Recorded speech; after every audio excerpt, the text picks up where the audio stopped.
Academy Award nominee Patricia Arquette, plus Super Bowl champion Julian Edelman. All next on Live.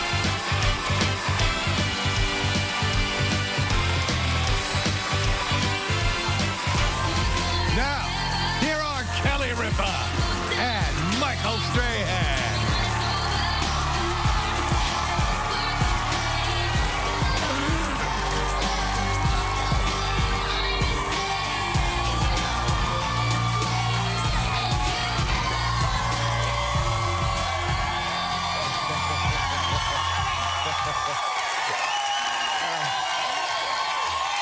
You okay?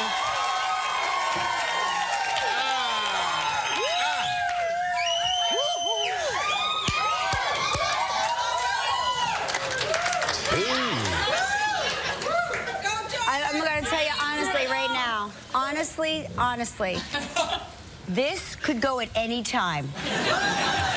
Got my skirt tailored, got it on sale, super sale. So I was like, you know what? I'm going to buy the bigger size, have it taken in.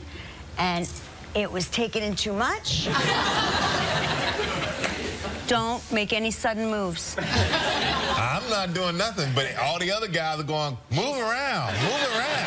She's gonna blow. She's gonna blow. It's gonna happen. What's today's date? I can't remember.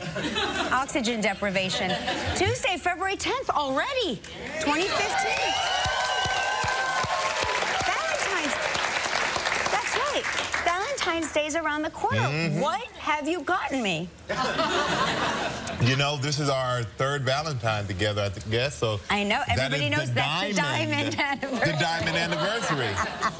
Just like last year was the diamond, yes. too. Isn't that amazing? Yes, and Mark, he better step it up. He better, that's right. But, yeah, Valentine's Day is coming up. Oh, yeah. But I feel like that's more of a holiday. Like, when you're in a relationship, it's more of a holiday for the kids than, like, for, you know, after a certain amount of time. It's for the kids. I'm looking at some women out there going, Kelly, don't say that. That's for me. Don't. You mean that's just a magic trick he pulled on me? Just for the kids.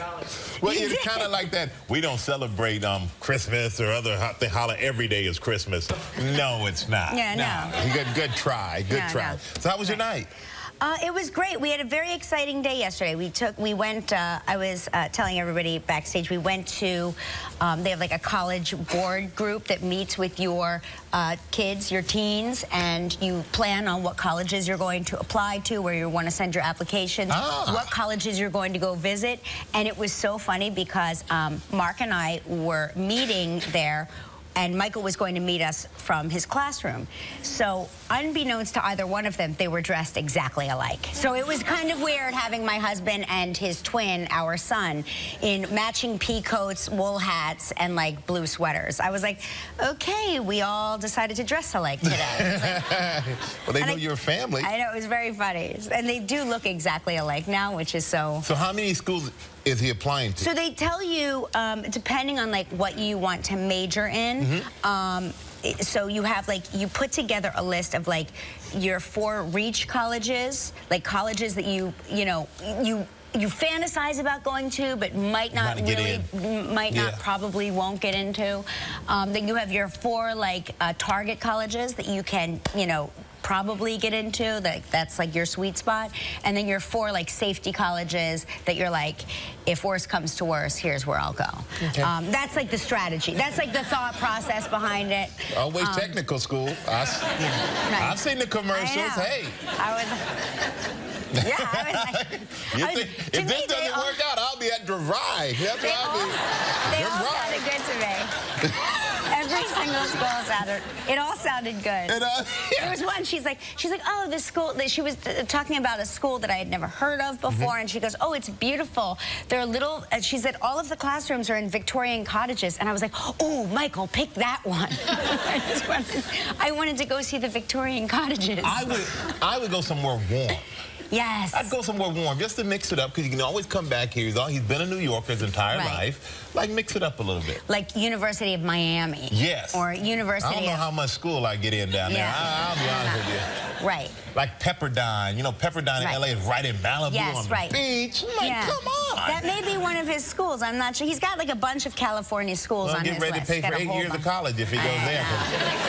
He's got a whole bunch of California over there. Yeah. It was funny. But what he wants to do, though, I think that's a good move. Yeah, you're right. Yeah, so we'll see. It's just like the reality, guys, you know, if you've been watching this show for a long time, is that when I started working here, he was 3 years old. And so now the fact that we're looking at college is weird and gross. I mean, it fills me with pride and dread all at the same time. Does that make sense? Yeah, but you know, you have two more. You have 2 more left at home to coddle and hang out with, and he'll be back. That's true. Yeah. I just hopefully he doesn't come back and move back in permanently. That's the challenge. I'm going to do what Regis did. He immediately turned the girls' bedrooms into other things. He did. Like when his daughters went to college, like their bedrooms became a library and an office. He did. So that's what he did. Like Mark already, he's like, you know, Michael's room is going to be a cigar-smoking lounge. That's a good idea. I'll come over and hang out with it. That's not a bad idea. It's going to be his humidor room. I like it. All right, Hank, I'll help him build that sucker when he's gone. Michael, I'll drive you to the airport. How about that? And I saw this in the paper, which I thought was really, really crazy. Because you stayed in many hotels. Yes. And what do you think are some of the craziest things that have been stolen from hotels?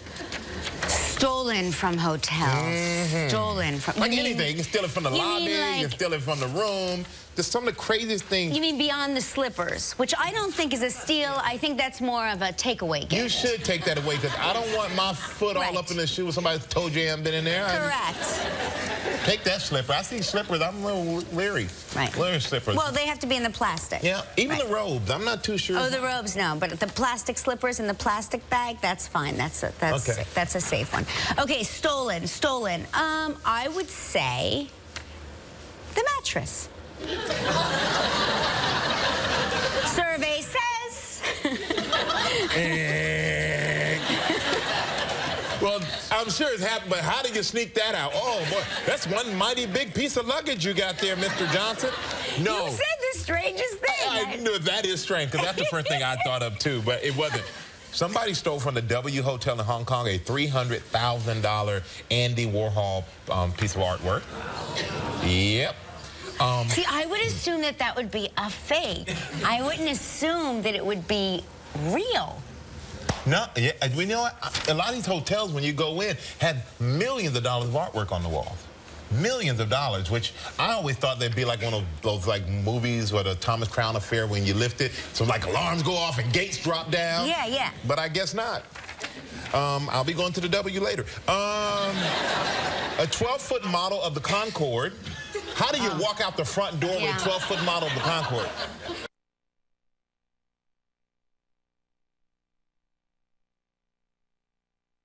Piano. Oh, excuse me, so my mattress is not that odd.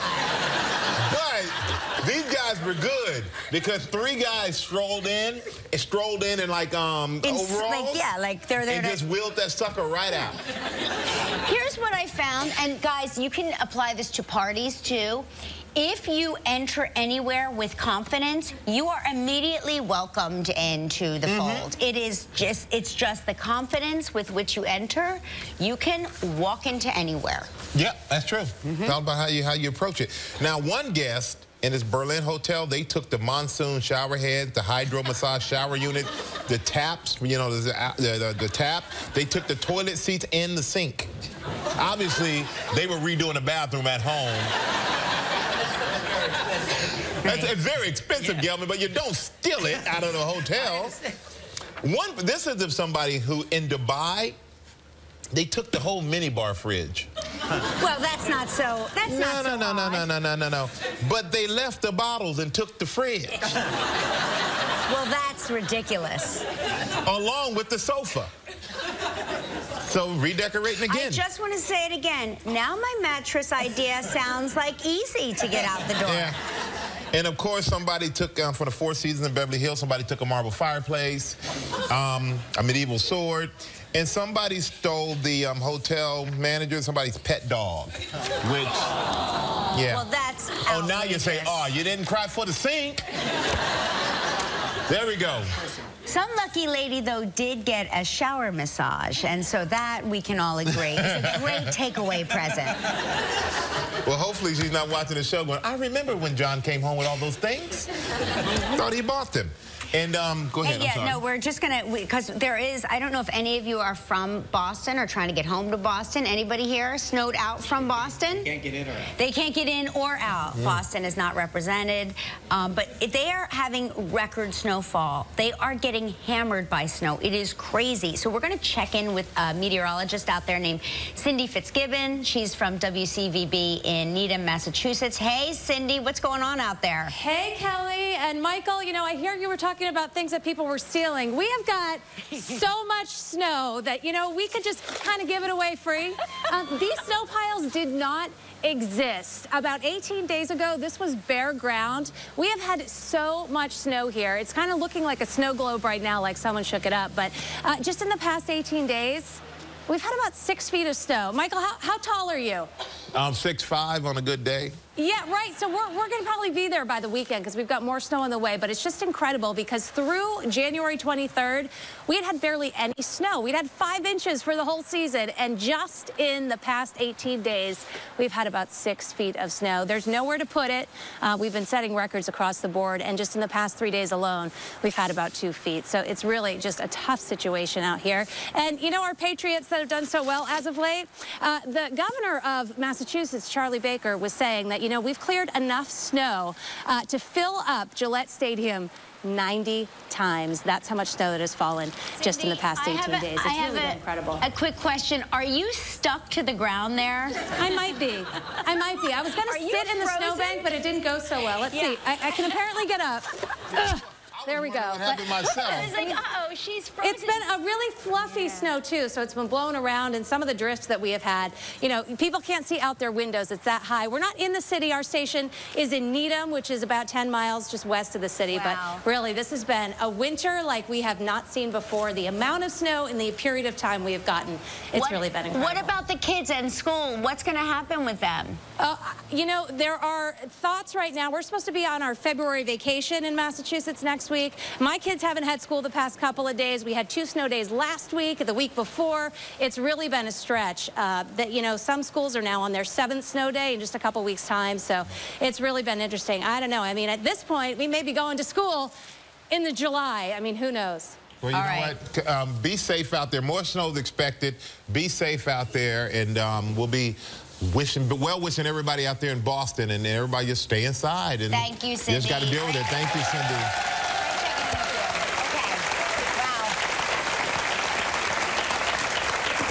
It's a lot of snow.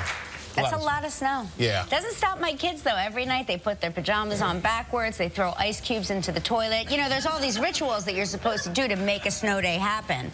I'm wondering what the parents in Boston are doing to make the snow days stop. I know. I'm curious. Boiling water and all kinds of stuff, throwing it out the window.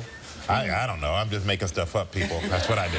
And, you know, this is really quick before we go to our trivia. But they voted, because Colin Firth is here. Yes. And he... Sexy Colin Firth. Sexy Colin Firth is here. And last time he was here, we talked a little bit about accents and all that stuff. Yeah. And what do you think is voted the sexiest, most attractive accent in the world? French. French? Parlez-vous français? That wasn't it. French is in 5th place. Can you believe that? That is a bunch of French. Bull. Well, Australian, Irish. Australian 4. 5th is French. Australians 4. Irish is 3rd. Lucky me charms. I'm sorry. I'm sorry. What was that? Was that your Irish? That was Irish. Lucky me charms? Lucky me charms.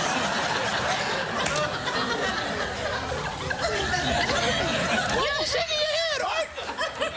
You're usually on my side. Your accent's getting a little rusty. The number 2 sexiest accent in the world is U.S. This country? Yeah. American accent. A U.S. It's the second. accent. But is it like, like from down south, out west, up north, the east? How you doing? New Jersey. You know, it's like... Philly. Philly. And the #1 sexist accent is the British accent. French. And I'm glad I've been working on mine. French. 5th place. Wow, that surprised me. Bull. And I thought maybe Italian would be up there, something like that. Yeah. But I won't even, I'll spare you on my Italian accent. I'm telling you, my husband doesn't speak English with an Italian accent, but he speaks Italian, and when he does, magic happens. I prefer Italian. You prefer Italian? Yeah, I almost never want him to speak English. Yeah. When he speaks English, I'm almost irritated. Just use your Italian. Well, you know, you know how you tell kids to use their inside voice? I'm like, use your Italian. Well, British is #1. I can't wait to work on mine with Colin when he comes out here. Maybe. We'll see. I want you to work on your Irish, because that really needs help. Lucky me charms. How would that not sound like an Irish accent? Lucky me charms. All right. Lucky Me Charms sounds like you're saying Lucky Me Charms with an American accent. No, here's my Lucky Me Charms. Lucky Me Charms. There's a difference. Don't. You guys are enablers. Oh, You're enablers. You're all enablers. Yeah, in here, it sounds right. All right, everybody. It's time to kick this party off with our Winter Gone Wild Travel Trivia.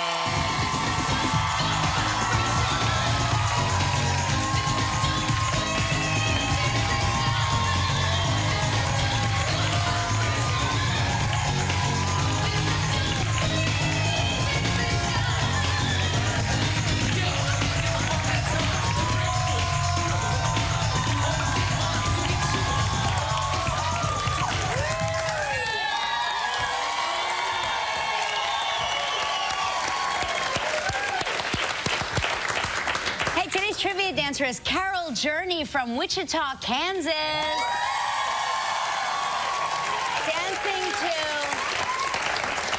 Dancing to Marky Mark and the Funky Bunch. Carol, you took us on a journey. Oh, thank you. All right, let's say hello to Jane McCarran from Parker, Colorado. Hello, Jane. How are you? Hi, Callie. Hi, Michael. How are you? Hey, We're great. How's Parker today? It's great. It's going to be really warm again. Isn't it crazy that there's so much snow being dumped over here on the Northeast, and it's like record sun and warm in Colorado? It is. It is. I have a son who's going to school on the East Coast, and he's calling me every day going, Mom, I want to come home. It's too cold here. Well, you know, we hit it 2014 was a big year for you. What happened? It was. Well, my son graduated from high school. He's now at St. Joe's University in Philadelphia. Nice. And our daughter got married. Oh, and awesome. Congrats. She had 2 weddings, not just one. She got married in New York, and then we all flew to France for her 2nd wedding. Where the accents apparently are the 5th sexiest.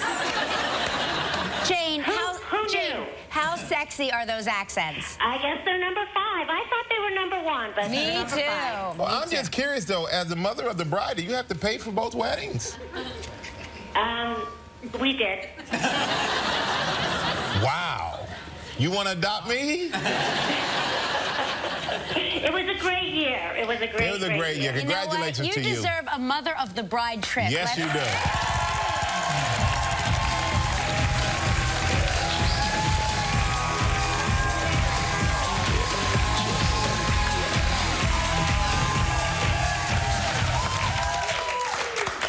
Hotel Gavas and Spa at Wyndham Grand Hotel on the Texas Gulf Coast. Oh, that sounds nice. Is that a new prize? Yes. Oh, it's a new prize. It includes 2 spa treatments per person, round-trip airfare provided by Orbitz. It's a prize valued at $4,100.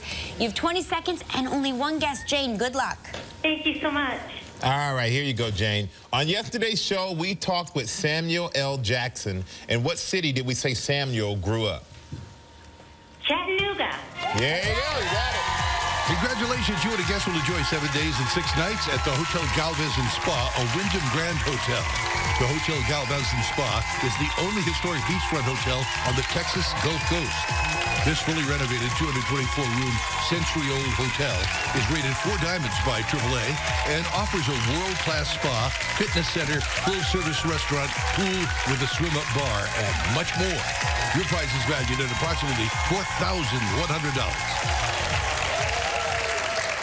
Jane, Thank you so much. Yeah, good for you. Now you get to help make the day of a lucky member of our studio audience who will receive a $500 gift certificate from Omaha Steaks. Oh, yeah.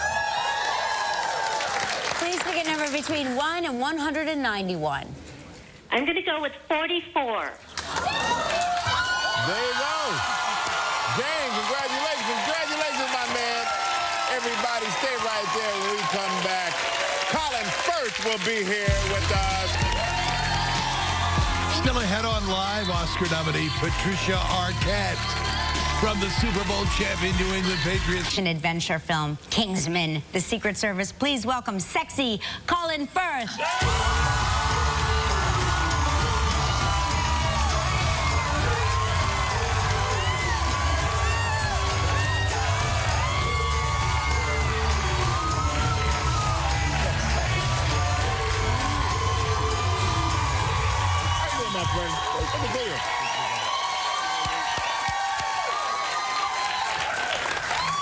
Hello, sexy. This is why I keep coming back. You know, it is Hugh Grant who is here tomorrow, who originally gave us the nickname Sexy Colin Firth. He might be revising that. You think? I don't think so. No, I wish you didn't have Hugh following. After I left a kind of trail of breadcrumbs for him now. Oh, good, so he can find his way. Absolutely. Now, you live in London now, and your parents were academic scholars, but at one time, growing up, you lived in St. Louis, Missouri. How did that happen? My father did a teacher's exchange. It's just, you can do that. I don't know how you do it, but just someone on that side of the world agrees that we're going to swap places. So we live in their house, they live in our house, they swap jobs. Wow. And there's a kind of a lottery of where you get. So it was St. Louis. I was at Hazelwood West Junior High in the Hazelwood Ferguson School District of St. Louis. And it was a year in 8th grade. I passed my constitution test. Don't test me now. Right. How did you like it? You know, I loved it, actually. I loved that year. Yeah. It was a little difficult. I did not want to be conspicuous as a kid. You know, we moved around a great deal, and I just wanted to go as unnoticed as possible. And but I would think in St. Louis you'd be so exotic with your British accent. Yeah. Exotic wasn't the word they used for me. They used a lot of words. That one never came up. No, it was. I had some great friends there, and I had some people who weren't. And so it was intense. And I suppose I tried to be a chameleon. I was a chameleon with bad timing. So, you know, when I was there, I didn't want people to find out I was English, so I tried to disguise the accent. And I think I nailed it about around the time I was leaving. So when I got back to England, everybody thought I was American. Oh, wow. So I stood out again. But with both of your parents being teachers, you must have been an incredible student. No. Really? None of it rubbed off on me. No, if I'd been a great, I'm not sure, well, speaking for myself, I think if I'd been a great student, I would not have ended up as an actor. I think this was the last resort. I couldn't do anything else. School was not working out, and saying I was going to be an actor when I was 14 was my excuse to be bad at math and chemistry and all the rest of it, you know. But maybe your creative portion of your brain was so much more developed already at that point that that's the reason you The fantasist was developing. Yeah. You know, you can call that creativity as you go along, but no, I just... You know, I was probably just, I was dreaming. Chemistry, I was mentally playing air guitar, or, you know, I was just somewhere else all the time through school. Yeah. Well, we got to take a quick break, and I'm going to sit over here and dream about having that sexy accent you got, man. I really am. I got to work on it. All right, we come back. Yeah, I'm going to roll on the floor and do it how you taught me before. Colin's going to share why he never thought he'd play an action hero, which he does in Kingsman: The Secret Service. Stay right there, more. The director, he knew that I was not likely casting. He cast me not because I was right for the role, but because I wasn't, really. He just said, no one's going to... If he was looking for the last person on Earth who would ever be expected to be lethal... and I actually thought, that's interesting. I mean, that, you know, I guess you get the best stunt guys in and double for me, and I'll look great. And you'll be safe. Yeah, no. You're not going to be in your trailer while this is going on. This is going to be you. This is why I'm telling you a year ahead, so that we have a year for you to get from where you are now, which is nowhere, to being an expert. So... you said you're going to hate me by the end of it. And sure enough, the first month was misery. There were 10 guys, all the best in the world. Jackie Chan's trainer, Brad Allen. We had Ruda Weber, who's the 6 times Thai boxing world champion. Damien Walters, Olympic gold medalist, a gymnast. My own trainer, Ed Chow's a Taekwondo Olympic coach.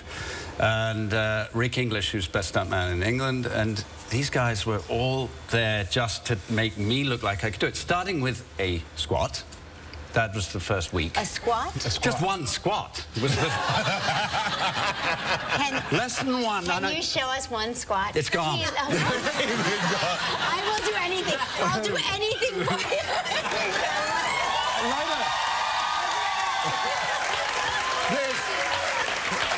This is now as close as it gets. Even at the end of a day's stunting, I would sit down in front of the TV for a while, and then getting out of the chair was a problem. You know, sure, I sort of imagined I was this sort of superhero, and then I thought, how do you get out of a chair again? And but then it was the somersaults and the throwing people, because the big fight sequence that you see in the middle of the film is a continuous single camera thing, so it's all dependent on choreography. So it's a dance. Yeah. Basically. And, you know, I missed it when it was over. I loved it by the end. And, frankly, you know, I thought, well, I'll carry on doing this, but for what? I can't fight with these skills. Yeah. And it's not really a... I mean, if someone took me on, I'd have to try to dance them into submission. Well, we're going to take a look at a clip. And in this scene, your character shows off some of his suave spy and dancing skills. Here's Colin Firth in Kingsman: The Secret Service. This special year so far, please welcome Academy Award nominee Patricia Arquette.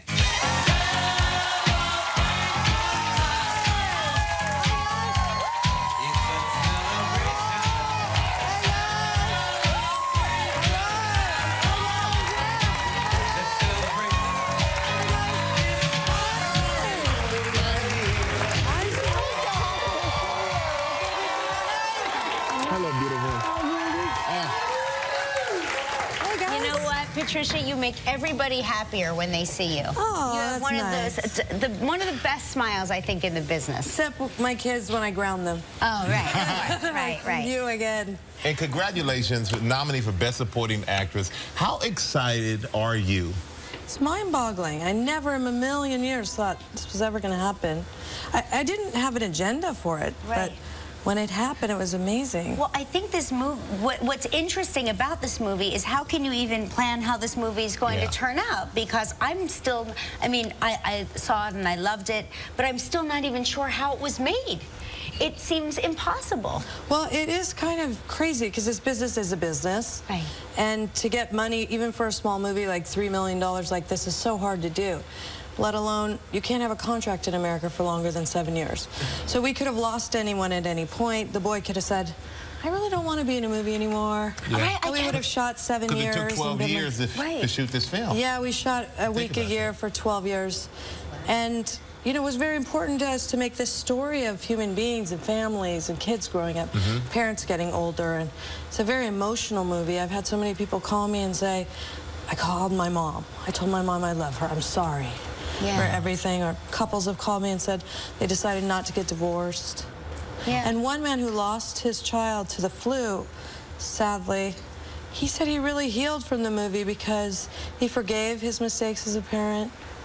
He got to imagine his son going through these different phases. The name of the movie, if you haven't seen it yet, it's Boyhood, and it really is quite fascinating. And you are so good in it, and you're so good in everything, but you're so good in this movie when you sort of explain the different relationships and changes you're going through to your children. I really feel like you gave birth to these kids, and to watch kids grow up before your eyes on the screen in real time is fascinating to me. It really is fascinating. Well, our director, Richard Linklater, is such an original filmmaker. I mean, he's always made the most artistic choices. And Ethan Hawke plays my ex-husband, and he's an incredible actor and has beautiful ethics and a great way of working. And with this movie, you know, it was so important to always strip everything back and get back to the truth all the time. There's a scene where I start crying and with my kids, and I cover my face. As an actor, you're always told, like, show the camera your face. Yeah. When you're emoting, you're always supposed to find the camera. In the movie. Now, he was 6 when you started shooting this film. He was. And, you know, the first year that I went there, Rick introduced me to the kids, their parents, and then gave me the kids for the weekend. Yeah. So it was me and the kids, and we just hung out all weekend. I drew their baths, made them dinner, we hung out in the backyard. I mean, Richard's such an incredible filmmaker. He said to Ethan and I, what are you going to name your kids? Right. Oh, wow. You know, what are you going to name your character? You know, you're a very, I think these kids are so lucky to have had this experience with you, because you're one of the most maternal people that I know. I mean, personally, you are just a lovely mother, and so they are really lucky to have gone through this very big growth experience, not just professionally, but personally with you. I can't think of a better person. To our director, Richard Linklater, you know, he's always marched to his own drumbeat. He's always been a totally original voice in film. Ethan Hawke is so ethical about his choices as an actor. Yeah. And we all felt the same way about art. So it was so beautiful working in this kind of collaborative way. And we never thought anyone would even see it. Yeah. Let alone, you know, be up for Best Picture, Best Director, Ethan, you know, Best Supporting, me Best Supporting. You're winning everything. Amazing. It's so great. You won at the Critics' Choice, the BAFTA you won, and the movie is incredible and well-deserved. And it's Boyhood. It's in theaters now and video on demand, so make sure you check it out. The incredible Patricia Arquette, everybody. Small and unconventional to be a serious player in the NFL when he started out.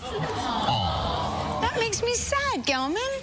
Well, guess what? He proved everyone wrong. Please welcome Super Bowl champion wide receiver Julian Edelman.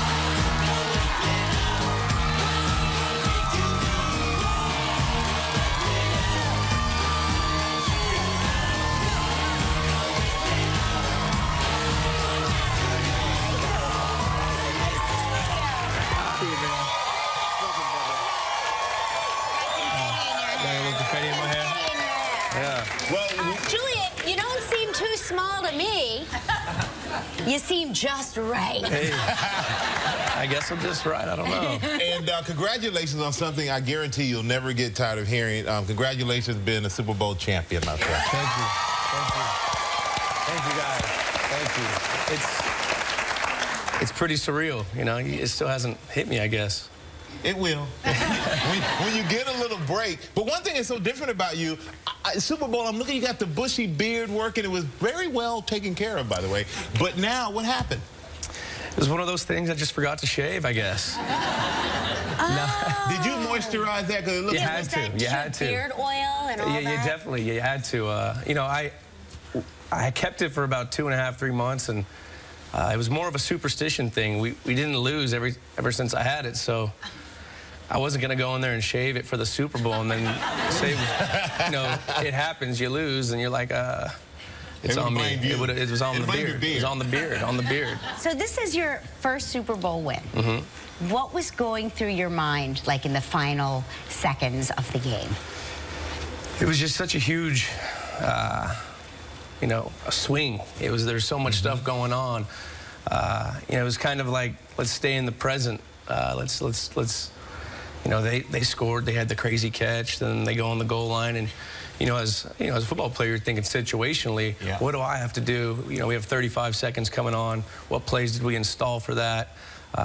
So you're just trying to keep your head in the game, what you might have to do, but you're also, you know, D, you got to make a play. D, you got to make a play. Yeah. But you know what? Somebody made a play. Malcolm Butler made a play. Malcolm Butler. He made a play. The Super Bowl champion, Julian Edelman. Now, I'm heard you got emotional talking about your dad during your press conference. Yeah.